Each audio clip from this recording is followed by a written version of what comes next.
Picture this. It is a Saturday afternoon. You're standing in your bathroom and you're just staring at your shower with this mixture of like exhaustion and utter betrayal. Oh, I know that look. Right.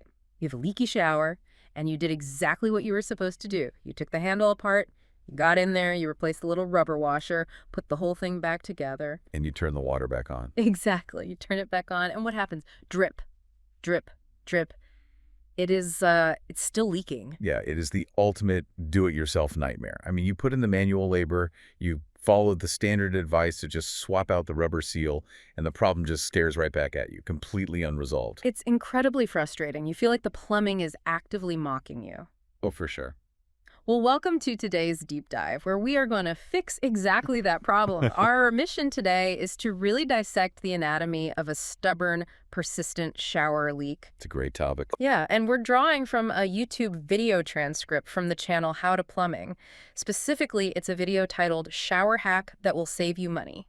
But we're going way beyond just, a basic washer replacement here. Oh, absolutely. We're looking at the specialized tools required, the exact protocols you need to follow, and, this is the scary part, the hidden traps that could cause catastrophic water damage right behind your bathroom walls. Yeah, because this really isn't just about stopping annoying sound keeping you up at night. I mean, it's about understanding the unseen mechanics of your home. Right. A tiny mistake in this process doesn't just leave you with a drip. It can literally compromise the very structure of the house. Okay, let's unpack this. Let's start right at the peak of that DIY frustration. So you swapped out the old washers for brand new ones, but the leak came back almost immediately. Right. It turns out replacing the washer was really just a temporary Band-Aid because it missed the actual root cause of the problem. Exactly. When washers tear and wear out prematurely, the true culprit is almost always something called the seat. The seat? Yeah, the seat is this small metal component recessed deep inside the valve. So when you turn the handle to shut off the shower, you're mechanically pressing the rubber washer up against this metal seat to, stop the flow of water. Makes sense. But over decades of use, the minerals in your water, combined with just constant friction, cause that metal seat to become scratched, scarred, or pitted. Right, and just a quick plumbing rule of thumb for anyone trying to visualize this. Hot water is always on the left and cold is always on the right. Always. So you're looking at either the hot or cold side deep inside the pipe, and there is this little piece of brass that has basically turned into a cheese grater. That's a great way to put it. I mean, think about it like putting brand new, incredibly expensive tires on a car with a heavily bent rim. Oh, yeah. The tires themselves aren't the problem, right? But the environment they're sitting against is actively destroying them. As soon as you drive, the bent rim just tears up the new rubber. What's fascinating here is the sheer disparity in materials, Wow. which is what causes the failure. You have a thick, brand new piece of rubber being completely defeated by just a microscopic scratch on a piece of metal. Wow, just from a scratch. Yeah, because it comes down to the physics of water pressure. The typical home water system is pressurized between 40 and 80 pounds per square inch. Okay. So when you turn off your shower handle, you're mechanically forcing that rubber washer against the metal seat to hold back all of that pressure. If the metal isn't perfectly smooth, The water just forces its way through. exactly, the pressure literally forces the rubber into those tiny scratches, shredding it to pieces in a matter of days or maybe weeks. So to fix the leak for real, you have to extract and replace that damaged metal seat. But because this deeper repair requires dismantling the entire fixture and getting deep into the wall, there's a very strict preparation protocol. Very strict. And rushing this step is exactly how you invite a secondary disaster into your home. So the very first step is shutting off the water. But not just in the bathroom, right? You need to go outside and shut off the main water line to the entire house. Yeah, because unlike your bathroom sink or your toilet, which usually have their own dedicated little shut-off valves right there on the wall beneath them. Right, those little silver knobs. Exactly. Bathtubs generally do not have those. The plumbing for a shower is sealed away behind the tile and drywall. So cutting the main water line to the house is really the only way to isolate the system. Okay, got it. And once that's done, the next vital step is opening an outside line, like a garden hose spigot, to relieve all that built-up pressure in the system. Right. And then there's a step that honestly I would have absolutely forgotten. Turning off the water heater. Oh, crucial. If you skip this, hot water can actually siphon out of the tank and travel backward into the house while you're working. Yeah, that siphoning effect is just pure fluid dynamics. When you open a valve downstairs or outside to drain the main lines, gravity pulls the water out of the pipes, Right. and that creates negative pressure or a vacuum higher up in the system. If the water heater isn't isolated from this system, that negative pressure will pull atmospheric pressure down through the open vents. Wait, so it physically sucks the hot water backward? Literally sucks it backward out of the tank and through the cold water lines to fill the void. You could be working on the tub totally thinking the water's off, and suddenly you have scalding water creeping towards your open pipes. That is wild. I mean, that's a brilliant mechanical failsafe to keep in mind. So, okay, the water is completely off and the system is drained. But before taking a single tool to the wall, the source mentions this surprisingly simple preparation trick, which is laying a towel down in the bottom of the tub. Yes. Now, at first glance, I'll be honest, this feels a bit overly cautious. I mean, we're doing serious plumbing here. It feels kind of strange to lay out a bath towel like we're at the beach. I get that. Eh. But it actually serves a highly practical dual purpose. Yeah. First, you're going to be stepping in and out of that tub wearing work boots, handling heavy metal tools. Right. On an older tub, especially a cast iron one that might need reglazing, a drop wrench can easily chip and ruin that ceramic finish. Yeah. But the second reason is the structural layout of a bathtub drain. Oh, right, the open drain cover. Yeah. When you dismantle a shower valve, you're dealing with really tiny, vital components. Little brass screws, small washers, specialized metal threads. Things you really don't want to lose. Exactly. If your hands are greasy from pipe dope or wet from residual water and you drop a single screw, gravity's going to take it straight down the slope of the tub and right into that open drain. And a P-trap won't catch it.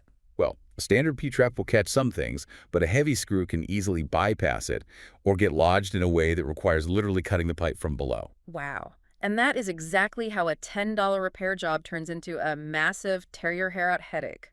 You know, you spend 3 hours under the house just to retrieve one screw. Exactly. So the towel blocks the drain and pads the tub.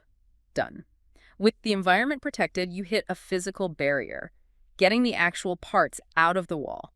And this introduces a really surprising challenge. Yeah, this is where a lot of people get stuck. Right, because you can't just reach into your kitchen junk drawer, grab a pair of regular pliers, and expect to get these specific parts out without destroying the fixture. No, not at all.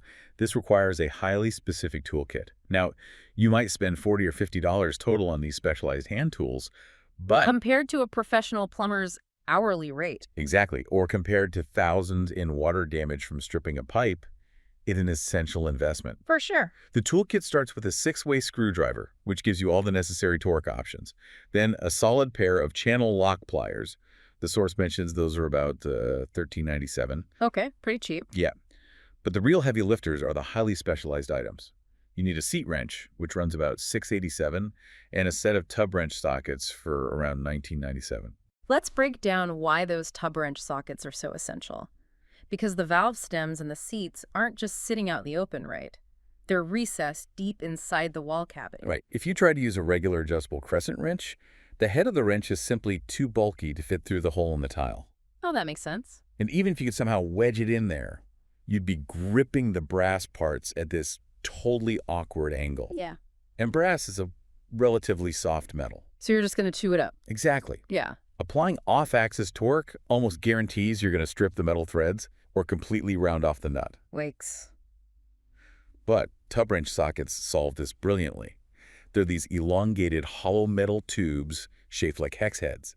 They slide completely over the valve stem, reaching deep into the wall, and allow you to apply torque safely, directly, and on axis from the outside. Here's where it gets really interesting to me. This brings us to another tool that highlights a fascinating crossover. It's called a handle puller. Yes, the handle puller. Sometimes these old shower handles have been sitting there for a decade, encrusted with hard water and calcium, and they are completely fused to the valve stem. Oh, they weld themselves on there. Right, you can't just pull them off. And the process of using this handle puller is the exact same concept that a car mechanic uses to remove a steering wheel from a car's dashboard. It's the exact same principle. Mm-hmm. It relies entirely on the engineering principle of mechanical advantage. Okay. Because when a shower handle is stuck, a frustrated homeowner's first instinct is to pull harder, right? Mm-hmm. Or pry it with a screwdriver, or even take a hammer to it. I've definitely been tempted to use a hammer. We all have. Yeah. What they don't realize, though, is that the stem they're yanking on is attached to delicate copper pipes right behind the drywall. Oh, man. Those pipes are only held in place by a few thin metal straps nailed to the wooden studs. So if you use brute force, you will bend or snap those copper pipes, creating a catastrophic leak inside the wall cavity.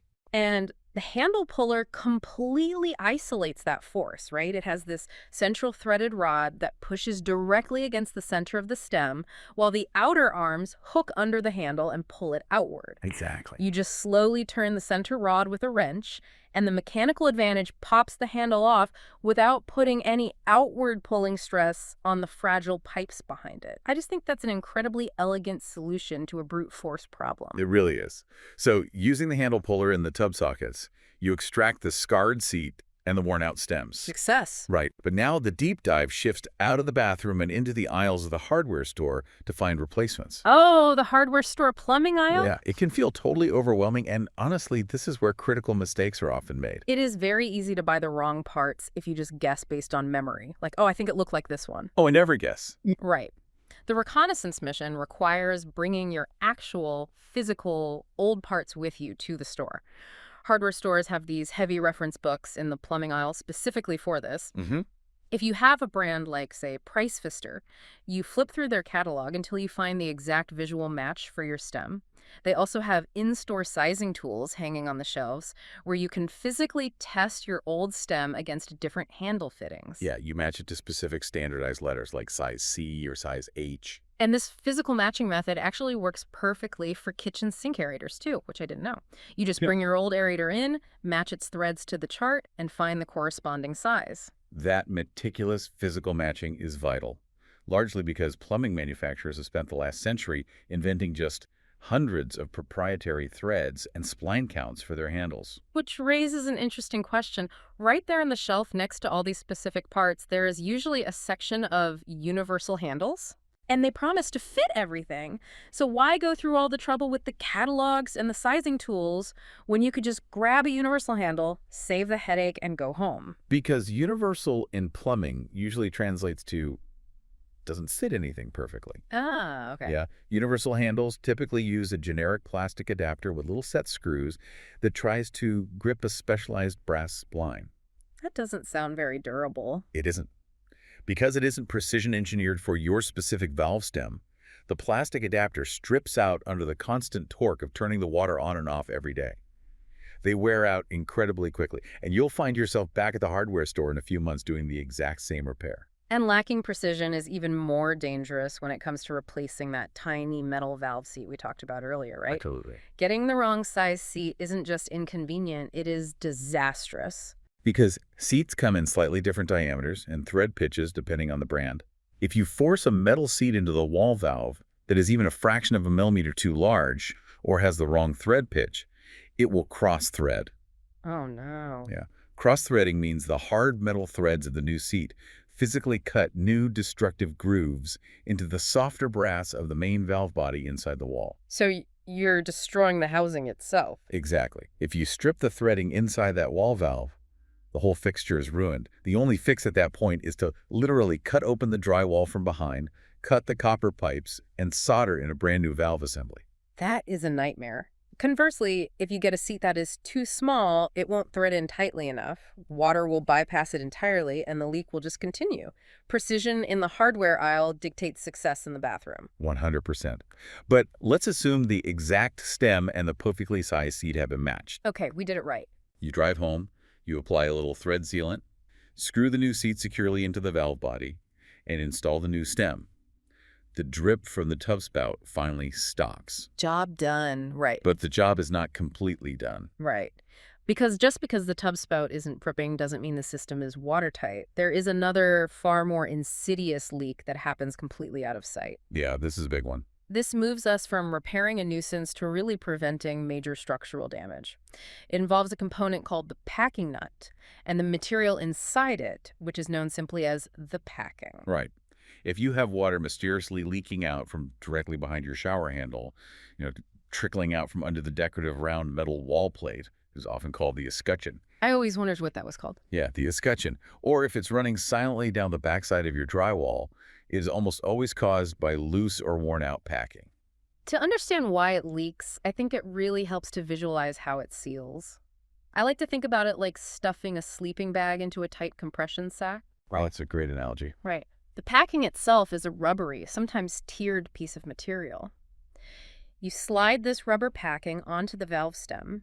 Then you screw the metal packing nut down over it. Mm-hmm. As you tighten that nut with your wrench, it mechanically compresses the rubber packing. Because the rubber is trapped and has nowhere else to go, it squashes and expands outward. And this creates an incredibly tight, waterproof compression seal between the moving metal stem and the stationary valve body.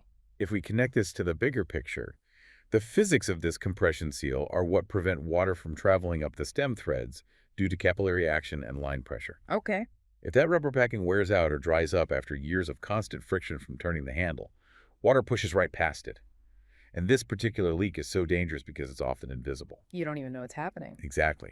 The water rolls backward behind the tile, soaking into the drywall, breeding mold, and slowly rotting the wooden structural studs.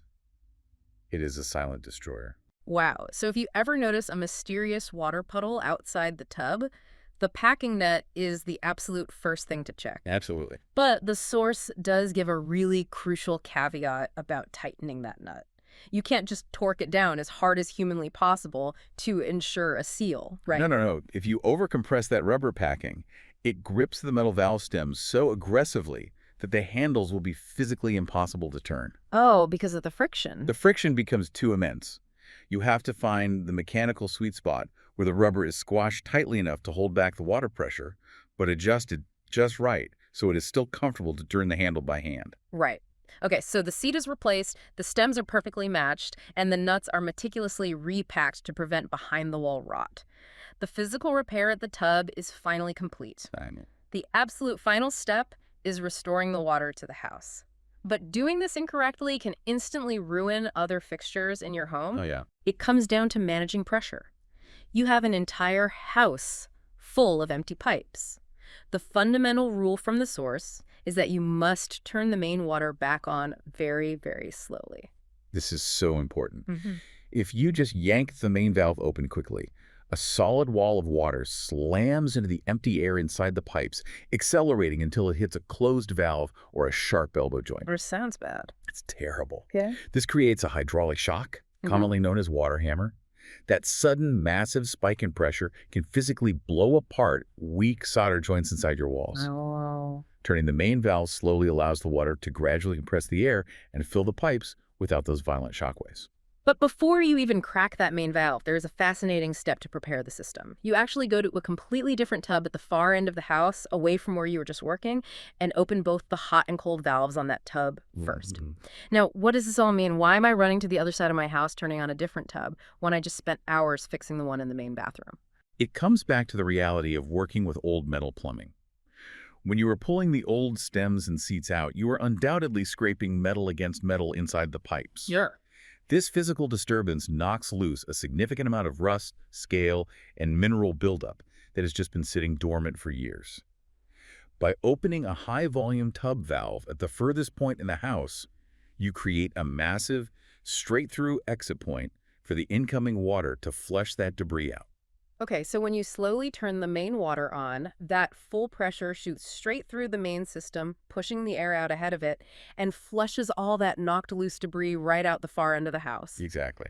And just as a heads up for everyone, the source humorously clarifies that this flushed debris often looks exactly like dark red blood coming out of your faucet. It really does. It can be a little jarring, but it is just heavy iron rust from pulling the stems. Yeah, don't panic.